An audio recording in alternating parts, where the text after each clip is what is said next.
Belə bir maraqlı tənbələn sualına baxaq. Sualda bizdən BD bölünsün DC nisbəti soruşulur. Fikir versək, burada AB-nin uzunluğu BC-nin uzunluğuna bərabərdir. İkisi də 6-dır.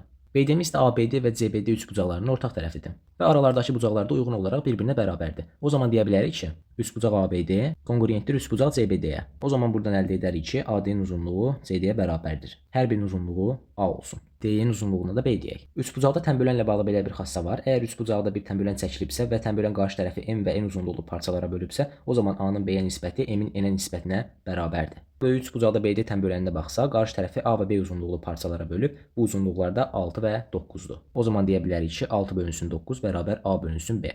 Sadələşdirsək, A bölünsün B bərabər 2 bölünsün 3 alarıq. İndi bu BD üçbucağında da tənbölən xassəsindən istifadə edək. DC-miz tənböləndir. Qarşı tərəfi 6 və 3 parçalarına ayırıb, BD-nin uzunluğu bir M olsun. O zaman alarıq M bölünsün B bərabər 6 bölünsün 3. İndi biz birinci və ikinci bərabərlikləri bir-birinə bölsək əldə edərik ki, A böl B bölünsün M böl B bərabər 2 bölü 3 bölünsün 6 bölünsün 3. Yəni A böl B vurulsun B böl M bərabər 3-də 2 vurulsun 6-da 3. B-lər gedər, qalar A bölünsün M bərabər 3-lər də gedər, 2-dən 6 gedər, məxrəcə 3 qalar. Bərabər 3-də 1. Yəni M bölünsün A bərabər 3. İndi bizdən BD böl DC nisbəti soruşulur. BD-nin uzunluğu M idi, DC-nin uzunluğu A idi. Yəni bizdən M bölünsün A nisbəti soruşulur. M bölünsün A-nın da 3 olduğunu əldə etmişdik. Yəni doğru cavabımız 3-dür.